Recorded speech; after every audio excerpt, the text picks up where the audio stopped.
এখন সজাই পৰাই তুলিছে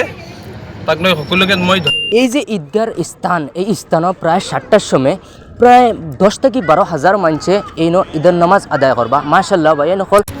আৰু নীলবাগানবাসী ৰাইজ নীলবাগান ঈদগাহ 105 বছরের পুরানা ঈদগাহ হুজাই জেলার নীলবাগানত বর্তমানে উপস্থিত আছি আমার লগে কিছু ভাইয়েন আছেন তাদের কাছ থেকে কিছু কথা লেবার লাগে আমি চেষ্টা করবো দেখো ঈদ প্রায় 1 মাস আমরা মানে অপেক্ষা করার পরে এই ঈদ আমরা সামনে আইদে 31 তারিখ এতে সোমবার দিন আসলে ঈদ শোনার পরে আমার মনে খুব ফুর্তি লাগে আনন্দ লাগে যদিও নীলবাগানত আমাৰ লগৰ বহুত বন্ধুকেইটাই আমাৰ লগত মিলি পিনে ঈদগাহখন সজাই পৰাই তুলিছে তাক লৈ সকলোকে মই ধন্যবাদ জ্ঞাপন কৰিছোঁ আৰু সমূহ অসমবাসী তথা হোজাইৰ অঞ্চলৰ সমূহ ৰাইজক মই ঈদৰ শুভেচ্ছা জ্ঞাপন কৰিলোঁ আৰু এই নীলবাগান ঐতিহ্যমণ্ডিত নীলবাগান ঈদগাহখন আমাৰ পুৰণি 100 বছৰ পাৰ হৈ গ'ল তাত আপোনালোকে চবে আহি ইয়াত ঈদৰ নমাজ আমাৰ লগত মিলা প্ৰীতিৰে সম্পূৰ্ণ কৰক অহা পৰহি 31 মাৰ্চ পুৱা 7:30 বজাত আৰু ঈদৰ নমাজ পঢ়াব হাইলাকান্দিৰ আমাৰ হুজুৰ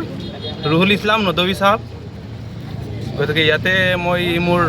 বক্তব্যখিনি সামৰণি মাৰিলোঁ এই যে ঈদগার স্থান এই স্থানও প্রায় 7টার সময় প্রায় 10 থেকে 12,000 মানুষে এই ঈদের নামাজ আদায় করবা মাশাআল্লাহ ভাই নকল আপনারা একটা শেয়ার মারি দেখা ভিডিওটা পুরো আসামবাসী রাইজরে সামনে এই ভিডিওটা পেহলাইয়া দেখা তো আমার লোকে হুজুর আছেন হুজুরও আছে কিছু কথা জানবার লাগে আপনারা ইনকরে একবার হিসাবে সারা দাওয়াত জানাই আর ঈদের নামাজে সারা শুরু করি তো বাইন হল আরও একটা ভিজুয়াল আছে ভিজুয়ালটা লাগাইয়ার আরও বাইনটোর কিছু বাক্য শুনাইবার লাগে আমি চেষ্টা করবো আপনারারে যে এই বাইনতে কিতাব সন্তানোর মন্তব্য আছে যে ঈদ আমরা অত খুশির একটা দিন নিয়া আসলে ভিডিওটা পুরা দেখিয়া গেলেও আপনারা একটা শেয়ার মারি সমস্ত রাইজরে দেখা সুযোগ করে দিবা প্ৰথমে পবিত্ৰ ঈদ উল ফিতৰৰ শুভেচ্ছা জনাইছোঁ সমূহ ৰাইজলৈ আৰু নীলবাগানবাসী ৰাইজ নীলবাগান ঈদগাহ ময়দানত আহি ঈদ উল ফিতৰৰ নামাজ আদায় কৰিব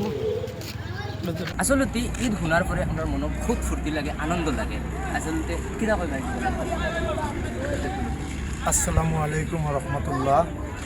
আসলে আমরা তো বহুত খুশ এই যে আমরার সামনে পবিত্র ঈদ আর এই পবিত্র ঈদ উপলক্ষে যে আমরা নীলবাগান যে বর্তমানে আছি ঈদগাহ ময়দানও আর এই ঈদগাহ ময়দানও যে নীলবাগানবাসী রাইজে বহুত সুন্দর হিসাবে সাজাই ফাড়াই তুলছেন ঈদগাহ আলহামদুলিল্লাহ দেখিয়া আমরা বহুত একটা সুন্দর লাগে আমরা দিল খুশ হয়ে গেছে দেখিয়া বহুত মনে একটা ভাল লাগে গতিকে আমি সারা আসামবাসী রাইজরে এই ঈদর অগ্রিম ঈদর শুভেচ্ছা ও অভিনন্দন জ্ঞাপন করলাম আসসালামু আলাইকুম রহমতুল্লাহি ওয়া বারাকাতুহু